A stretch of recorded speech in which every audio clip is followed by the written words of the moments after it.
today with just one small step. Church, I'm happy that you're here today. If it's your first time ever, the worship center has been renovated. This is not what everyone has been used to for years. We're almost done. There's a few little tweaks here with lighting and video stuff and a little bit like that. Some of the chairs we're still waiting to come in that don't match. Little things to be done, but we're pretty close to being finished. We're super excited about it, except I'm pretty weirded out today, if I'm just going to be honest. 15 years, 2 or 3 times a Sunday, right over there. All of it's different today. So I'm a little funky. So if today stinks, just say, hey, I'm going to come back next week. I'm sure it'll be much better. We're working on it. It's weird. I know I shouldn't even say this, but it's so awkward with like microphone. I'm very ADD. This thing has been driving me nuts for 3 services. Why is there a violin on stage? What are we going to do with the violin? I don't know. So if you catch me looking at that, that's what I'm probably wondering about. It's funny to be up here. It's different. I hope that you're comfortable. The one thing I've been kind of experimenting around the room this morning, if you're used to sitting in the center, in the back, that might now be the worst place to sit for sight lines and stuff because you have so many people in front of you. So if you're struggling with where you're sitting, you have better views off to the sides a little bit and forward. So experiment with that in the weeks to come. Figure out where your new favorite seat's going to be. You can move during the middle of the sermon. I don't care. Just experiment it on out and it'll be fine. Other little changes are coming. We'll talk about those another time. I want to get into it. There was this video that we showed to start out, all about resolutions and making changes and that kind of thing. And it's that time of year. However, we're not really talking about resolutions this month.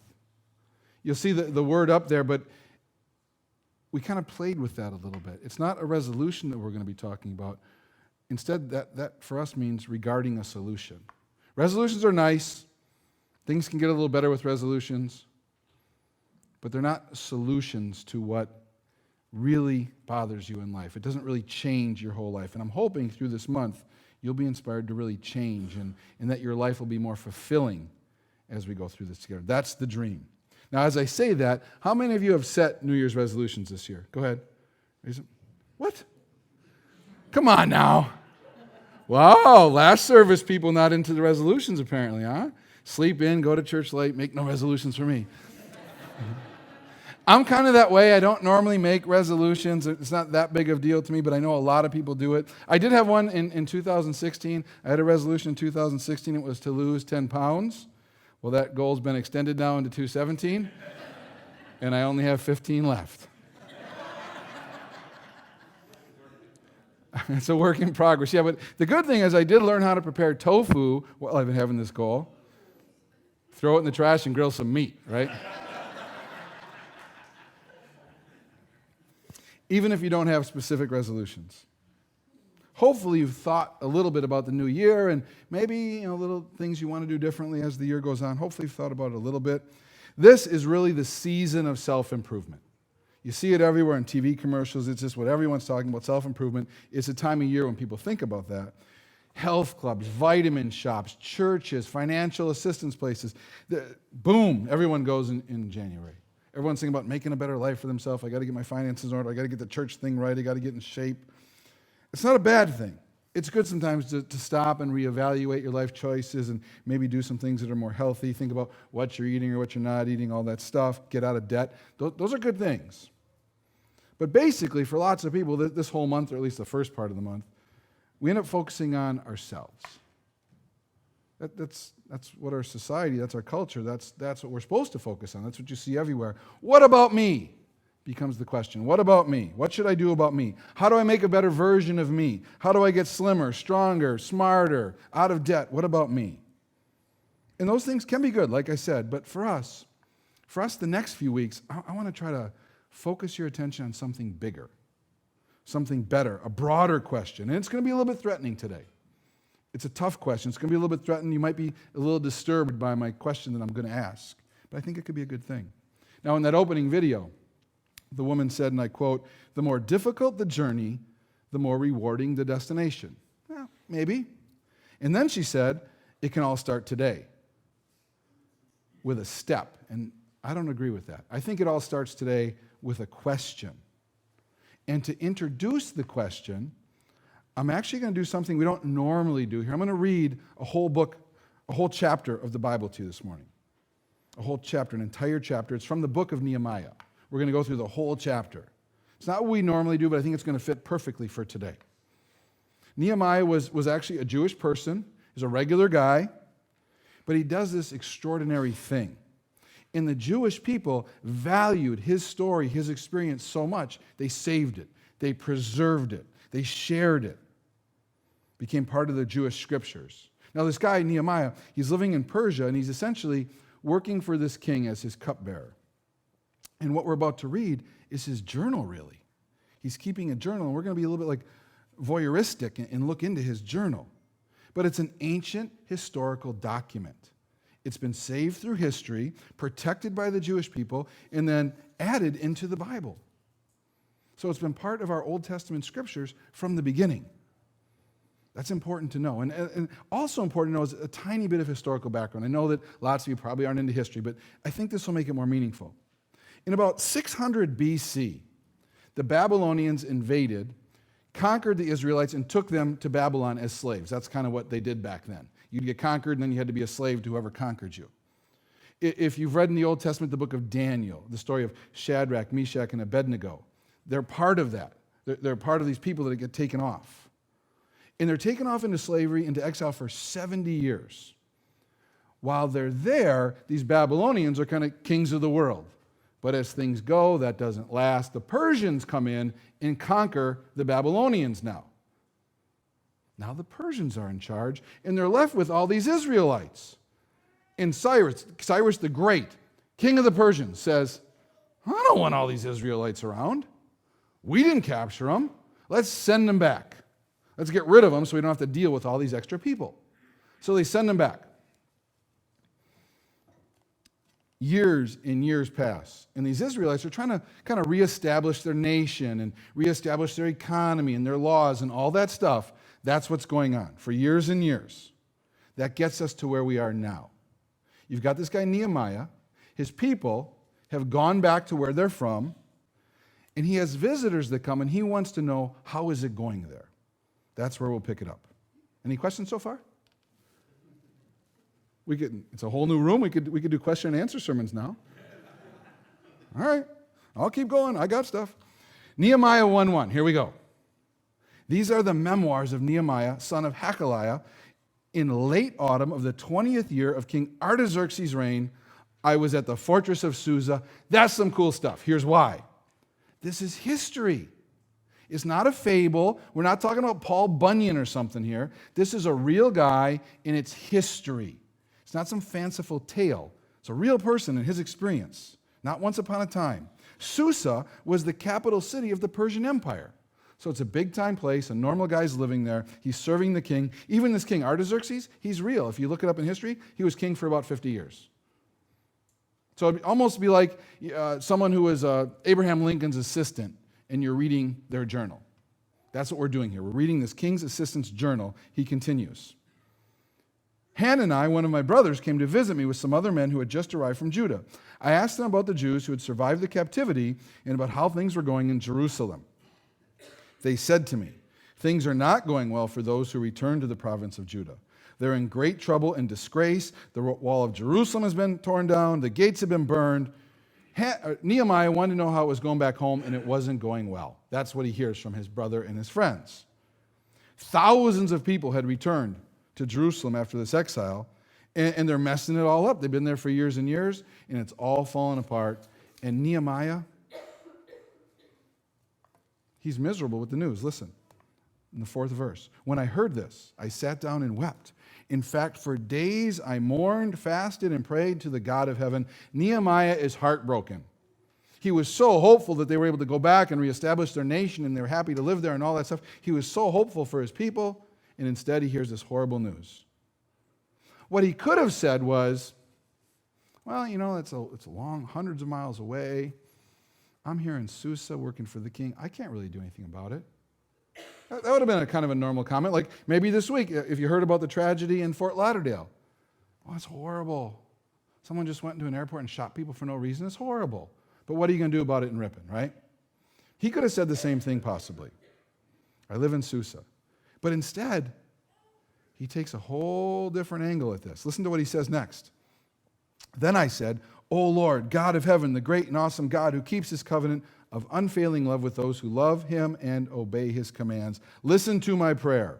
Look down and see me praying night and day for your people Israel. I confess that we have sinned against you. Yes, even my own family and I have sinned. We have sinned terribly by not obeying the commandments, laws, and regulations that you gave us through your servant Moses. He owns it. Nehemiah, instead of saying, I can't really do anything, it's not really my fault, I'm here in Susa, instead of just kind of blaming everybody else, he owns it. And then he goes on to remind God of his promise to the Israelites. Listen, please remember what you told your servant Moses. If you sin, I will scatter you among the nations, which is what happened. But if you return to me and obey my commands, even if you're exiled, which is what they were, to the ends of the earth, I will bring you back to the place I have chosen for my name to be honored. He doesn't ask God to fix it, but instead, he's about to ask God to use him. We are your servants, the people you rescued. By your great power and might, O Lord, please hear my prayer. Listen to the prayers of those of us who delight in honoring you. Please grant me success now as I go ask the king for a great favor. Put it into his heart to be kind to me. I've screwed up, God. I'm as guilty as anybody. It's my fault. I want to fix it. I want to do something about it. Help me. It's a normal prayer from a normal guy. You see, he's going to go ask the king if he can leave. That's risking his life. Right? You're the king's servant. You don't go to the king and ask for favors. You do favors for the king. You don't say, can I just get out of my service here? Can I just go back to Israel and do my thing there? That's a huge risk. Plus, he's giving it all up. Even if he says yes, he's used to being like the right hand of the king. So good food, nice clothes, great place to live. He's used to all those wonderful things. He's going to give that all up, risk his life, and head back to see what he can do. And then I love his last comment. In those days, I was the king's cupbearer. There's no pretense. He's not some all-knowing, super smart guy, Mr. Powerful, super cocky. No, I'm just the king's cupbearer. His journal reveals that Nehemiah was a normal guy who was heartbroken about the situation his people were in. So I told you when I began I was going to ask you a tough question. Here it is. Here's the question. What breaks your heart? What breaks your heart? Nehemiah's heart was broken. What breaks your heart as you look around your neighborhood, as you look around Ripon, around our country, in our economy, in our school system? What's happening with families? What's happening with children? Maybe when you look at the whole state of our nation, I don't know what it is that captures your attention, but when you look around our community, our world, what is it that breaks your heart? What is it that really gets you? And it's so disturbing, you try not to think about it. It bothers you so much, you're like, oh, I can't do anything about it. I'm just going to not think about it. Because frankly, I get angry. That's where I go when I can't fix something. I don't like that about myself, but it is. Something really, really bothers me. I'd like to fix it, and I can't fix it. I feel helpless, and it makes me crabby or angry. Maybe you get the same way. Maybe it's a guy thing. I don't know. We get angry too much. I'm not sure. Maybe it makes you sad. Maybe you cry. You're so hurt by something, you'd like to change it, but you can't. You think you can't do anything about it? It's always been that way. It's always going to be that way. You say, you know what? No one's going to change this. I can't change it. I'm just a regular person, middle class. I got no money. I got no connections. I can't change it. God, would you please send someone there to fix it? God, I so badly want this to be a better situation. I'm going to pray all the time. God, would you fix it? It's a big problem. What is it that makes you say those things? What is it that breaks your heart? It's a dangerous question. It's a dangerous question. So instead of going into this year asking the question that most people will ask, what can I do about me? What should I do about me? Instead of that, what if you ask the question, what should be done around me? Just right around me. What could be done right around me? Because here's the truth. I think you'll agree. If you think about this, I think you'll agree. If you really wanted to be a better person, if you really want to be a better person this year, then do something that makes the world a better place. The people you admire most, they're not the people that can maintain their ideal weight. They're not the people that, they found this program and they got perfectly out of debt so fast. I admire them so much. I want to be just like. That's not who you admire. I mean, that's good stuff. Getting out of debt and being in shape and exercising, that's all good stuff. You got to eat your 5 vegetables. Are you supposed to eat 5 vegetables a day? I keep saying that in every service and no one's agreeing with me. How many is it? Can someone tell me? 5 servings of vegetables? 1. Y'all need to go home and look this up because I thought it was 5. I'm not sure if it's 5. 3? Well, all right. I don't want to brag or anything, but there's that new 2017 fad diet. It's that 14-day diet. I completed that in 3 hours and 20 minutes.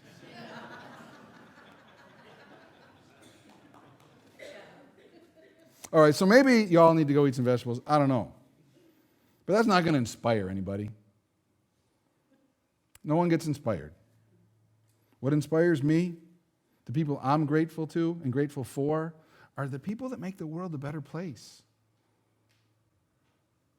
That's what's inspiring. I'm inspired by someone who makes someone else's world a better place. I mean, none of us are going to maybe change the whole world. Maybe that's too much to ask. But we all have the potential to change somebody's world. You can change one person's world. You have the potential to change a slice of the world, and you can do that this week. Be kind to the person at work that you're not normally kind to, that no one else is kind to. Say something honest and complimentary to another student. You think things as you go down the halls. What if you just said it once in a while? Now, don't make junk up, but if you really think something is kind, what if you just said it to somebody? That would change their day. That would change their life. We all need that. You can do that.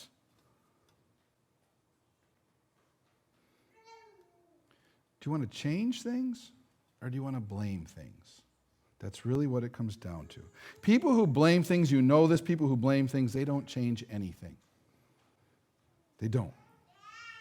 And I guarantee you, I'll do it. I think you'll do it. You're going to spend some time this year blaming. You're going to be blaming some other people. You're going to be blaming some other stuff. It's part of the human experience. For something you don't like, you're going to be blaming somebody else. But as long as you're blaming, nothing is changing. So catch yourself when you're doing it. Nehemiah, he didn't blame anybody else. He's like, well, they all screwed up. No, me and my family, we screwed up. Nehemiah didn't ask God to fix it for him. Because blame is how we avoid changing anything. It's easy. So what if you could just imagine, what if you could just imagine, instead of catching yourself, or when you catch yourself blaming, what if you took that time and energy when you're blaming and instead made a plan to change something that breaks your heart? Maybe you'd volunteer to be a big brother. There's so many things. There's opportunities everywhere. Maybe you'd just be kind to someone in your neighborhood. Just one person, one thing. If you did one small thing, who knows what might happen? Who knows what might happen if you did something to change what's breaking your heart? And I got to say this, if you're a Christian person, you got to do something. And I'll define Christian for you. Different people, it means different things. So I want to say what Christian means to me. You're a Jesus follower. You're a Jesus follower. That's what a Christian has always meant. That's what it should still mean today. Sadly, it doesn't in all sorts of places. A Christian means someone who's trying to follow Jesus. Not perfectly. None of us get it right all the time. But we have this intention. This is what Jesus said. This is how Jesus lives. I'm going to try to do that. Some days I get it right. Some days I don't. When I don't, I tell them I'm sorry. Okay, that's what I mean by a Christian person. I'm trying to live my life, or you're trying to live your life to what Jesus has taught. If you're that person, if you're a Christian person, then you must make someone else's life better. You can't actively follow Jesus and not make the place you live or the people you're with better. You just can't. When you follow Jesus through the Gospels, everywhere Jesus went, people were better off. That's what he does. Jesus didn't just feel compassion, he acted compassionately. right? So maybe you see someone in a bad situation and you can feel down for them. That's feeling compassion. That's okay. That's nice. But where the rubber meets the road is when you actually do something about it. Be kind to them. Do them a favor, whatever it may be. Act compassionately. Because people who really follow Jesus, that's what they do. You can't help it. If you've been here for a while and you're looking around the room, you may notice that something is missing. There's a cross missing, right? There used to be, if today's your first time, just let me explain. There used to be a stage over there, we used to speak over there, and there was a big cross on the wall there. That cross was there for 10 years. Now you're like, 10 years? Isn't the church 15 years old? Yes, it is. But we only had a cross for 10. For the first 5 years, there was no cross. And people kept saying, oh, you got to have a cross. You got to have a cross. You're a Christian church. You should have a cross. I'm like, you're right. We're a Christian church. We teach about Jesus. Yes, we do. We teach the Bible. Yes, we do. But having a cross in the room doesn't make it a Christian church. Christian people make it a Christian church. So let's not pin our faith on some artifact or some tradition or some special thing that somebody memorized one day. We're not going to pin our faith on that. Instead, we're going to look at Jesus and we're going to try to live like he teaches. That's what we do here. So for 5 years, every time someone said, you got to get across, that's what I would say. And I think early on there were people who didn't want to come because of that. Like, oh, we weren't a real church because we didn't have a cross. And I don't disrespect that opinion. Great churches have crosses. So I'm not against that at all. But I just didn't think we were ready. I kept telling people, I don't think we're ready for it. We're this new church, started by a bunch of people who don't like church. We don't want to get off track thinking about traditions or artifacts just yet. We want to make sure we establish a really strong track of caring for other people, loving other people, teaching about Jesus. That's what we want to be all about. So we don't have a cross. And then 5 years in, I said, you know what? We've all grown. A lot of us have given our lives to Jesus. We're trying to follow Jesus. Now we can have a cross as an act of worship and celebration for Jesus. And we added a cross. So then we had a cross for 10 years. Now, the funny thing is it was kind of this big fancy cross. We didn't have any money then. So that cross that maybe you liked for years, maybe you didn't, I don't know. But we made that out of like 4x4s and then pieces of metal work that didn't fit right. So we broke them and then glued them onto the cross. They were from Hobby Lobby. The whole cross cost like, I don't know, $10 or something. That was our cross. Crosses are expensive. Look at the church catalog. It's like $1,000 for a cross. We're like, we can make that for $10. So more than you ever want to know about RCC. So anyway, that was the big special cross for all these years. So people have said, not too many, a couple people said to me like, well, where's the cross? I want to have a cross. I think we will have a cross again. I don't know if that'll be next week or a month from now or a year from now. I'm not really sure when, and I'm not really sure exactly where we put it just yet. All that isn't all that important. What is important is we know why we have a cross. We want a cross because we want to follow Jesus, and that reminds us of Jesus and his sacrifice for us. Awesome. So it's coming. It'll get here someday. I can't tell you when for sure. So if you're bothered by it, it's coming. But remember, Christian people make it a Christian church. People who follow Jesus make it a Christian church. No cross, no tradition. Now I got one more thing for you, okay? I really wasn't even going to talk about crosses today. I got another good thing from Nehemiah for you. Ready? Here's this interesting thing from Nehemiah, from the story. It's really good to me. Nehemiah had no idea what hung in the balance when he made his big decision. He gives into his broken heart, and he goes to the king and says, hey, I got to go there and fix this. I got to do something about this. He had no idea what hung in the balance. And a lot of you need to hear that. You need to know that you also have no idea, and that's okay. You have no idea what hangs in the balance of this decision you could make about what breaks your heart. You have no idea. You have no idea who could be affected. You have no idea of what could be done. You have no idea. You have no idea what hangs in the balance, and that's okay. We had no idea when we came here. 15 years ago when we said, hey, let's go start a church in Ripon, our hearts were broken at the time. And not just for Ripon, but all sorts of places, because most people don't feel connected to God. They believe in God, but they don't have a meaningful connection. 2/3 of all people everywhere don't feel, if you ask them, they don't feel they have a meaningful connection with God. And that drove me nuts. I had a meaningful connection with God, and I'm not special, so you could have a meaningful connection with God is what I'm thinking too. So let's go someplace and help people have a meaningful, they would describe it as a meaningful connection with God. Our hearts are broken for that. We had no idea what would happen here, though, based on acting on that. No clue. We just said, Most people think churches stink. Let's try to do a church that doesn't stink. The logo the motto no one would let me have back then, RCC, we don't stink. That was it. RC, because most people think churches stink. We'll just tell them we don't. Maybe they'll come. We knew that tons of people were turned off by church, but they're not turned off by God. They don't stay home on Sunday because they don't like God. They stay home on Sunday because they don't like church. So let's try to create a place where people felt more comfortable and felt like they personally could grow closer to God their own way, their own style. They didn't have to conform to anyone else's style. They could just be themselves because God likes them the way they are. Let's do that.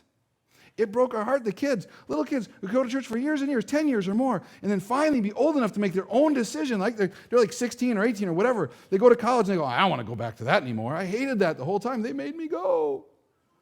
That drove me nuts. Couldn't we do a church where kids like to come? We have great children's ministry.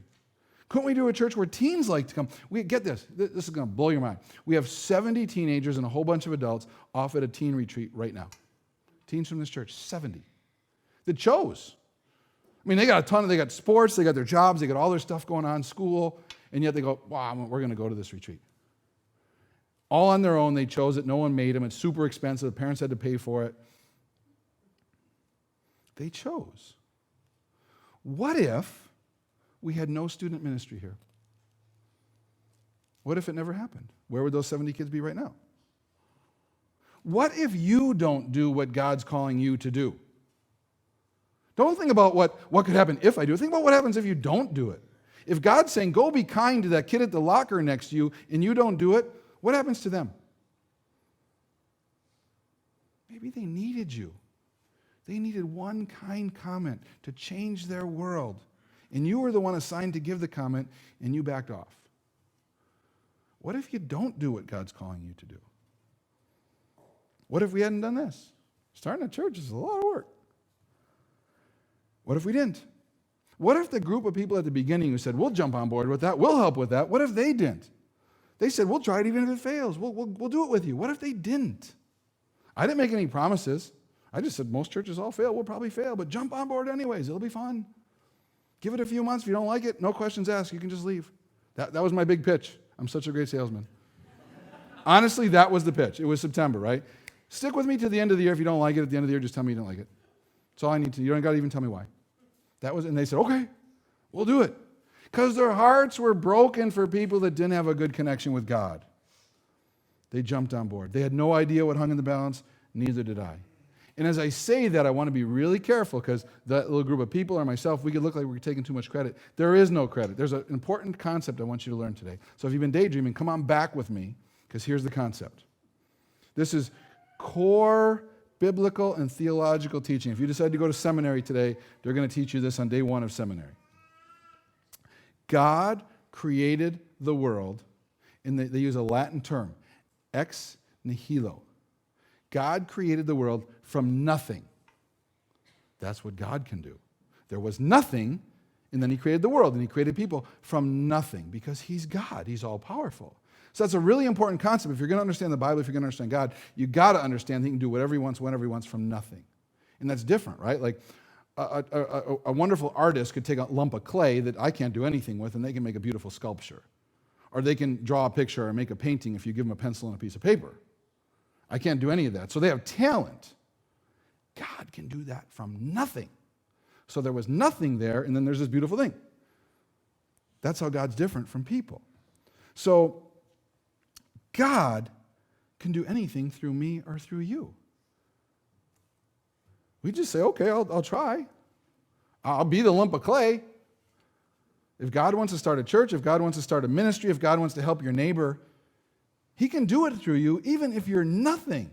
So whatever you offer, whatever experience, whatever level of care, whoever you are, whatever you offer is way more than nothing. So you can't limit God. It's not you. God will do it from nothing. You're good enough as you are right now. You know all of your weaknesses and all of your faults, and right now you are good enough to do something with God. God can work through you. It's an important concept. Because for some of you, your future is more impactful than you could ever imagine. It doesn't matter what your last 20 years are like if you're 20, or your last 40 years are like if you're 40, or your last 80 years are like if you're 80. Your future can be more impactful than you could ever imagine. If you're 20, you got like 60 years left. I can't even imagine all the stuff you could accomplish in 60 years. If you helped one person a year, that'd be 60 people, and then everyone they know, and then everyone they know. You'd help thousands of people just at one person a year, starting at age 20. Now, if you're 80, you don't got a lot of time. You need to get on it. If you're 80, today's the day. Science, man. You don't have as much time as a 20-year-old. But if you got one day left, you can do something to change someone else's world for the rest of their life. So if you're sitting there at 80 right now and going, well, I don't really know how much I've really helped other people. How about this week? The last 80 years don't matter. That's all history. This week, who can you do something for this week? Whose world can you make better this week?